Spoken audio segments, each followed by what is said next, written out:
I stood in my designer kitchen, champagne glass trembling in my hand, staring at the phone screen that had just shattered my entire world. The message was clear.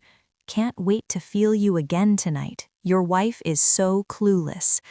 It was from my sister, to my husband.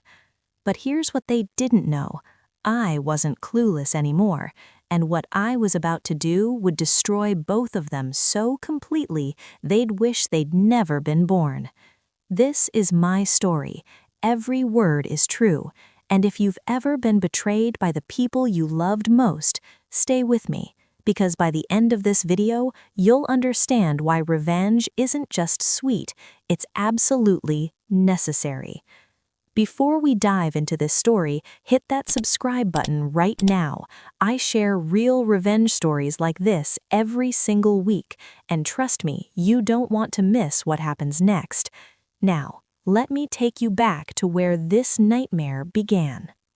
My name is Sarah Mitchell, and 6 months ago, I had what everyone called the perfect life. I'm 34 years old, a successful marketing director at one of Manhattan's top firms, pulling in a comfortable 6-figure salary. My husband, James, tall, charming, with those piercing blue eyes that made me fall for him 8 years ago, was a corporate lawyer at a prestigious downtown firm. We lived in a beautiful brownstone in Brooklyn Heights, took exotic vacations twice a year, and hosted dinner parties that our friends envied. We were the couple everyone wanted to be. But perfection, as I learned, is just another word for the most elaborate lie. James and I met at Columbia University. I was getting my MBA, he was finishing law school. Our first date was at a small Italian restaurant in the West Village, where he spilled red wine on my white dress and spent the entire evening apologizing. I found it endearing. He found me forgiving. Maybe that was the problem. I was always too forgiving. We got married 3 years later at a ceremony at the Plaza Hotel. 200 guests. My sister, Emma, was my maid of honor. She stood beside me in her lavender dress, holding my bouquet, tears streaming down her face as she told me how lucky I was, how James was the one, how she'd never seen two people more perfect for each other. I should have noticed how she looked at him during our first dance, but I was too happy, too naive, too stupidly in love to see what was right in front of me. Emma was my younger sister by 3 years. We'd always been close, or so I thought. Growing up in Connecticut, we shared everything: clothes, secrets, dreams. When our parents died in a car accident 7 years ago, we only had each other. I helped her through college, supported her when she struggled to find her path, gave her money when her freelance photography career wasn't paying the bills. She lived in a small apartment in Williamsburg, just 20 minutes from us. She came over for dinner every Sunday. James would grill steaks on our rooftop terrace, and the 3 of us would laugh and drink wine until midnight. She called him brother and hugged him goodbye at the end of every evening. She was hugging him all right, just not in a sisterly way. 6 months ago, everything changed on a rainy Tuesday evening in October. James had texted me that he'd be working late again. It was the 5th time that month. His firm was handling a major merger, he explained, and he needed to be there for late-night strategy sessions. I believed him. God, I was such a fool. I was home alone, finishing a presentation for a client meeting the next day, when I realized I'd left my phone charger at the office. James and I had the same model phone, and his spare charger was in our bedroom. I went upstairs to grab it from his nightstand. That's when I saw his iPad on the bed, screen still glowing. He'd forgotten it in his rush that morning, and it was synced to his iPhone. I wasn't the type of wife who checked her husband's devices. I trusted James completely, but something made me glance at that screen. Maybe intuition, maybe fate, or maybe just dumb luck. What I saw made my blood run cold. A text message notification from Emma, my sister. Last night was incredible. I can still feel your hands on me. Can't believe we have to wait until Thursday. Tell Sarah you're working late again. I need you inside me." I stopped breathing. My vision blurred. The room spun. I sat down on the edge of our bed, the bed I shared with my husband, the bed where we'd made love just that morning, and I read that message again and again and again. It had to be a mistake, a sick joke. Someone had hacked Emma's phone. This wasn't real. But my hands were already moving, opening his messages, scrolling through weeks of conversations I should never have seen. "James, she's at her conference in Boston this weekend. Come over Friday night. We'll have the whole house. Emma, I love you so much. I hate that she gets to sleep next to you every night. When are you going to tell her? James, soon, baby, I promise. I just need to figure out the financial stuff first. The prenup makes it complicated. Emma, I don't care about money. I just want you. I want us to be a real family. James, we will be. You're the one I should have married. Sarah was just convenient." Convenient. 8 years of marriage, supporting him through law school, standing by him through career setbacks and family drama, being his partner, his lover, his best friend. Convenient. I scrolled back further. The messages went back 14 months. 14! More than a year of lies, of betrayal, of the two people I loved most in the world destroying me behind my back while smiling to my face. There were photos, videos, things I can't even bring myself to describe. Emma in lingerie I'd helped her pick out for her new boyfriend she'd mentioned months ago. James in our bed, while I was away on business trips. The Sunday dinners suddenly made sense. Emma's increased visits, James's late nights, the weekend golf trips with his law school buddies, the times Emma couldn't meet me for lunch because she was busy with a photo shoot. They'd been laughing at me, pitying me, the stupid, clueless wife who worked her ass off while they fucked in my house, in my bed, probably in every room I decorated with love and care. I don't remember how long I sat there, reading through months of messages, looking at photos that burned themselves into my brain. It could have been minutes or hours. Time stopped meaning anything. When I finally looked up, it was dark outside. My phone showed 6 missed calls from James, probably wondering why I hadn't responded to his earlier text about working late. Working late, right. I looked at myself in our bedroom mirror, mascara streaked down my face, eyes red and swollen, hair disheveled. I looked destroyed, and that's when something inside me shifted. The crying stopped, the shaking stopped. A cold, clear calm settled over me like ice water. I wasn't going to confront them. I wasn't going to scream or cry or beg for explanations. I wasn't going to ask James why he chose my sister over me, or ask Emma how she could betray me so completely. No, I was going to destroy them both. But I needed to be smart about it, calculated, patient. I wiped my face, fixed my makeup, and went downstairs. I forwarded every message, photo, and video to my personal email account, an account neither of them knew about. I created a hidden folder on 3 separate cloud storage services. I documented everything with timestamps and screenshots. Then I deleted the evidence from his iPad, put it back exactly where I'd found it, grabbed his charger, and went back to my home office. When James came home at midnight, reeking of Emma's perfume I noticed now, I was sitting at my desk working on my presentation, looking perfectly normal. "Hey, babe," he said, kissing the top of my head. "Sorry I'm so late. The merger negotiations got intense." I smiled up at him. "It's okay. I know how important your work is." He had no idea that the wife he thought was so convenient, so clueless, was already planning his destruction. "I'm exhausted," he said, loosening his tie. "Coming to bed?" "In a bit," I replied. "Just need to finish this section." He kissed me again and went upstairs, to our bed, the bed where he'd fucked my sister while I was out of town.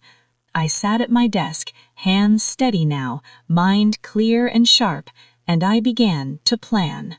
Over the next 2 weeks, I became someone I didn't recognize. By day, I was the same Sarah, loving wife, successful executive, devoted sister. But by night, I was a detective, gathering every piece of evidence I could find. I hired a private investigator, not just any PI, but the best in New York City, a former FBI agent named Marcus Webb, who specialized in infidelity cases. He cost me $5,000, but he was worth every penny. "I need everything," I told him in our first meeting at a coffee shop in Midtown.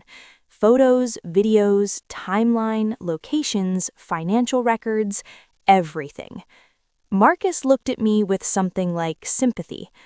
"Mrs. Mitchell, are you sure you want to go down this road? Sometimes knowing everything makes it worse." I met his eyes without flinching. "I don't want to feel better. I want ammunition." He nodded slowly. "Then you've come to the right place." Within a week, Marcus delivered a comprehensive report that was even more damning than I'd imagined. James and Emma had been seeing each other for 16 months, not 14. Their affair started at my birthday party, when everyone else had left and James offered to drive Emma home since she'd had too much to drink. They kissed in his car. He'd come into her apartment. They'd had sex while I was at home, cleaning up after my own celebration, probably humming happily to myself about what a wonderful evening it had been. The affair had escalated quickly. They met twice a week, sometimes more.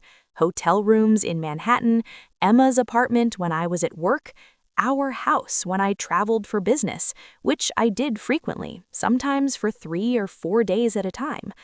Marcus had photos of them entering hotels together, kissing in restaurant booths, James's hand on Emma's ass as they walked down the street.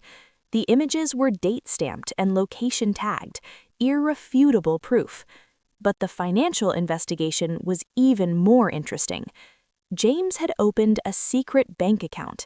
He'd been transferring money there for months, small amounts at first, then larger sums, $20,000 total, hidden from our joint accounts. He was preparing to leave me, just as his text messages had suggested.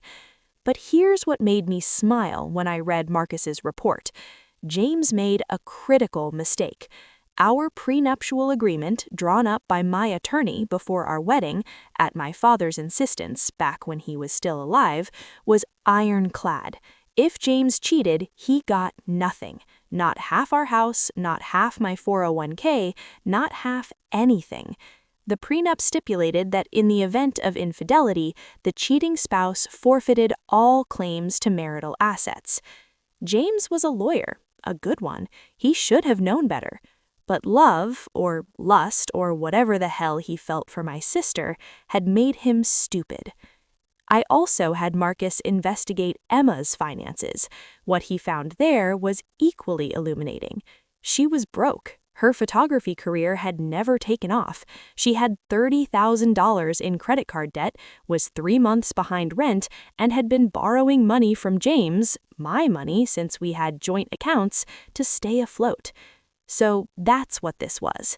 Emma wanted my husband because he represented financial security, and James wanted Emma because she was younger, more exciting, less complicated than a wife with a demanding career and opinions of her own. They were both so predictable it was almost boring. But I wasn't bored. I was energized, focused, clear-headed in a way I hadn't been in years. I consulted with my attorney, Patricia Chen, one of the best divorce lawyers in New York. I showed her everything: the messages, the photos, Marcus's report, the financial records. Patricia smiled, actually smiled. "Sarah, this is a divorce attorney's dream case. With this evidence and your prenup, you'll get everything. The house, your retirement accounts, everything. He'll be lucky if he walks away with his car. I don't just want the money, I said quietly. I want him to understand what he's lost. I want both of them to feel the pain they caused me, multiplied by 1,000. Patricia leaned back in her chair, studying me. What did you have in mind? I told her my plan. It took 2 hours. When I finished, Patricia was quiet for a long moment. Then she said, "That's the most comprehensive revenge strategy I've ever heard. It's going to require perfect timing and nerves of steel. Can you pull it off? Watch me." For the next 4 months, I became the world's greatest actress. I pretended everything was normal. Better than normal, actually. I was the perfect wife, attentive, loving, supportive. I initiated sex more often. I cooked James's favorite meals. I laughed at his jokes. I asked about his cases at work. He ate it up. He actually thought I was oblivious, that his affair with my sister was his perfect little secret. With Emma, I was equally convincing. I called her more often, suggested shopping trips, invited her to dinners. I even asked her advice about reconnecting with James, since he seemed stressed from work lately. "Oh, Sarah, you're such a good wife. James is so lucky to have you." I wanted to vomit, but I smiled instead. "I'm the lucky one, and I'm so grateful to have you as my sister. You're always there for both of us." She hugged me, actually hugged me while carrying on an affair with my husband. During those 4 months, I did several critical things. First, I transferred money. Quietly, legally, methodically. I moved funds from our joint accounts into my personal accounts, accounts that predated our marriage and therefore protected by the prenup. I converted investments, liquidated stocks, and secured everything I legally could. My attorney guided every move to ensure it was completely above board. Second, I documented everything. Every lie James told about working late, every time Emma canceled plans with me to be with him, every hotel charge on his credit card, every dinner reservation at romantic restaurants. Marcus continued his surveillance, building an absolutely bulletproof case. Third, I secured my professional position. I had been considering a job offer from a competing firm. Better title, better salary, better everything. I accepted it, negotiated a signing bonus, and gave my notice at my current company. The new job started in 3 months, giving me the perfect timing for what came next. Fifth, I planned the event. Our 8th annual anniversary was approaching in April. James had already asked what I wanted to do. "Something special," he said. "I feel like we haven't been as connected lately. I want to celebrate us." Us, while he was fucking my sister. "Let's have a party," I suggested. "A big one. Invite everyone we love. Our friends, your colleagues, family. Let's celebrate 8 amazing years together." James looked uncomfortable for a split second, probably thinking about how Emma would feel being at our anniversary party, but then he smiled. "That sounds perfect, babe. You always have the best ideas." I started planning the party of the century. April 15th, our anniversary, the day I'd been planning for 4 months. We rented out a beautiful venue in Brooklyn, an upscale restaurant with a private event space, floor-to-ceiling windows overlooking the Manhattan skyline, elegantly decorated in gold and white. 150 guests, James's law firm colleagues and their spouses, my co-workers from both my old and new firm, our college friends, neighbors, everyone who mattered in our social circle. And Emma. Of course, my beloved sister, in a tight red dress that was entirely inappropriate for her sister's anniversary party. But that was Emma, always needing to be the center of attention.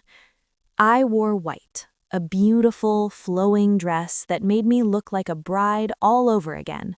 James wore a tuxedo. We looked perfect together as we greeted guests, accepted congratulations, posed for photos.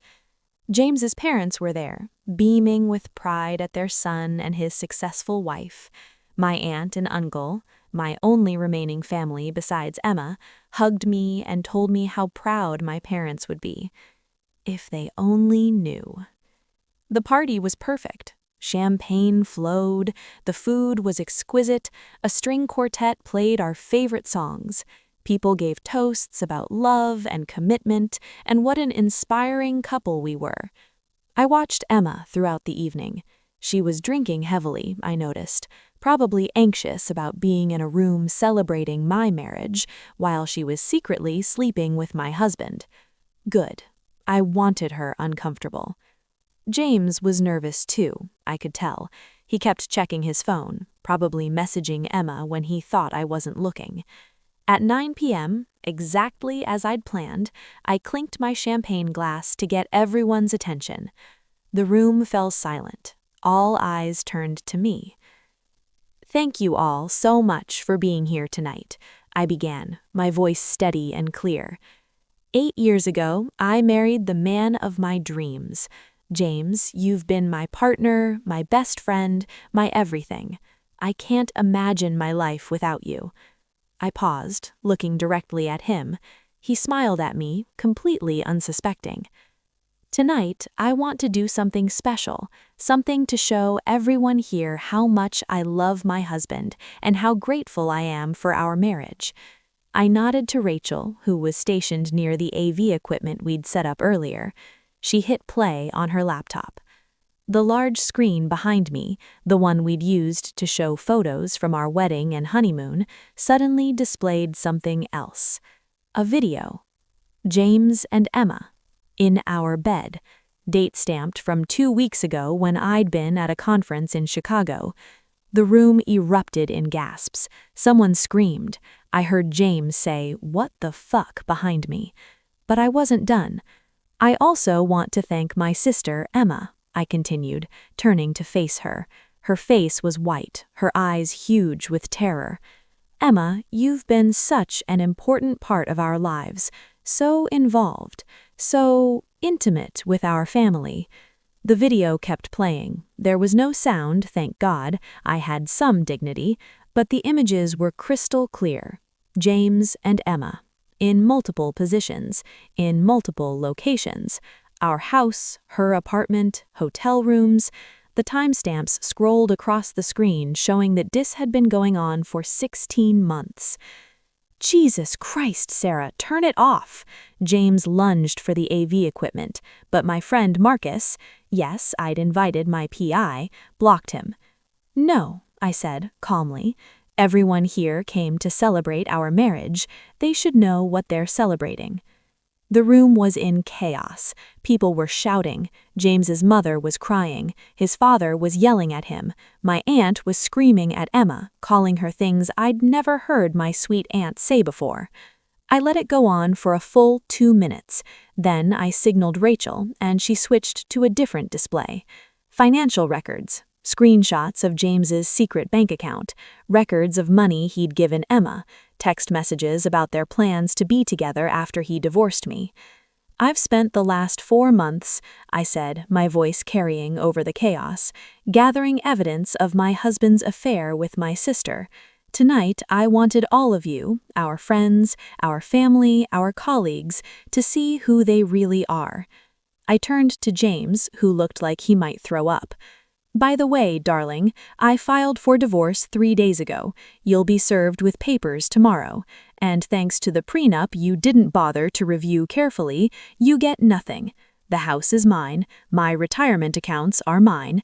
Everything we built together is mine, because you violated the infidelity clause. Then I turned to Emma. As for you, dear sister, I've already contacted your landlord and paid off your back rent.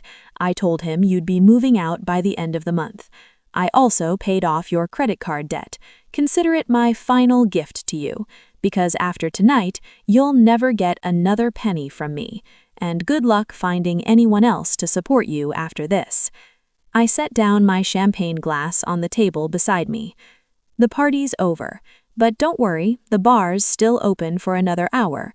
Drink up, everyone. You've earned it after this show. And then I walked out.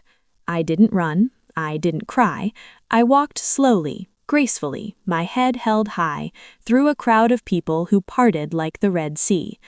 Behind me, I heard Emma sobbing, James shouting, his mother slapping him. I heard the crack of her palm across his face, people yelling, arguing, demanding explanations. But I was done. I'd said everything I needed to say. I got in my car, the car that was now solely in my name, and I drove to Rachel's apartment, where I'd been secretly staying for the past week after moving all my important possessions out of the house. Only when I was safely inside Rachel's guest room did I finally let myself cry. But they weren't tears of sadness. They were tears of relief, of vindication, of pure, savage satisfaction. The fallout was spectacular. Within 24 hours, videos from the party had spread through our entire social circle. Someone had recorded my revelation on their phone, which I'd anticipated, maybe even hoped for, and it went viral among everyone we knew. James tried to do damage control. He sent me dozens of messages, begging to talk, claiming it was a mistake, that he loved me, that he'd been confused, that Emma had seduced him. I blocked his number. Emma tried too. She showed up at Rachel's apartment the next day, crying, begging for forgiveness, claiming James had manipulated her, that she'd tried to end it, that she loved me more than anyone. I had Rachel turn her away. I never wanted to see her again. The divorce proceeded exactly as Patricia had predicted. With the mountain of evidence I had and the prenup James had signed, there was no legal battle. He tried to fight it for about 2 weeks, hired an attorney, threatened to drag it out. Then I had Patricia send him the full video footage, over 40 hours of surveillance footage that Marcus had collected, showing James and Emma together in excruciating detail, footage that could be subpoenaed and shown in court if James wanted to fight. He settled within a week. I got the house, all my retirement accounts, my car, half the furniture, everything I wanted, I got. James had to move into a tiny apartment in Queens. His reputation at his law firm was destroyed. Turns out partners don't appreciate lawyers who can't even protect themselves from an ironclad prenup. He wasn't fired, exactly, but he was encouraged to seek opportunities elsewhere. Last I heard, he was working at a much smaller firm in New Jersey, making half his former salary. As for Emma, her life imploded even more dramatically. Her photography business, which had been struggling anyway, completely collapsed. No one wanted to hire a photographer who'd betrayed her own sister so publicly. Her social circle abandoned her. The friends we'd shared, the people who'd watched her grow up, wanted nothing to do with her. She tried to date James after the divorce was finalized. They lasted 3 months. Turns out, when you build a relationship on betrayal and lies, when the excitement of sneaking around is gone, there's nothing left. They fought constantly. He resented her for ruining his life. She resented him for not being worth it. They broke up viciously. She keyed his car. He told everyone she was crazy and unstable. Neither of them understood that I'd orchestrated their destruction so perfectly that they'd end up destroying each other too. My life, meanwhile, flourished. The new job was everything I'd hoped for. Better salary, better title, better company culture. I threw myself into work and excelled. Within 6 months, I was managing a major account that brought millions to the firm. I moved out of the Brooklyn house, too many memories, and bought a beautiful apartment in Manhattan with a view of Central Park. I redecorated it exactly how I wanted, with no one else's opinion to consider. I traveled. Paris, Tokyo, Barcelona, all the places James had always been too busy to visit with me. I dated, casually at first, then more seriously. I met someone, actually, a wonderful man named David who's nothing like James. He's kind, honest, and when I told him my story, he didn't judge me for my revenge. He said I was the strongest woman he'd ever met. As for forgiveness, People ask me all the time if I've forgiven James and Emma. Family members, well-meaning friends, even my therapist have suggested that forgiveness would help me heal and move on. But here's what I've learned. Forgiveness is overrated. Some betrayals are too deep, too calculated, too cruel to forgive. James and Emma didn't make a mistake. They didn't have a moment of weakness. They conducted a 16-month affair in my house, in my bed, while pretending to love me. They laughed about me, planned their future together, saw me as nothing more than an obstacle to remove. That's not forgivable, and I don't need to forgive them to move on with my life. I've moved on beautifully without forgiveness. I sleep well at night. I'm happy. I'm successful. I'm surrounded by people who actually love and respect me. And James and Emma? They have to live every day knowing that their betrayal didn't just cost them me, it cost them everything.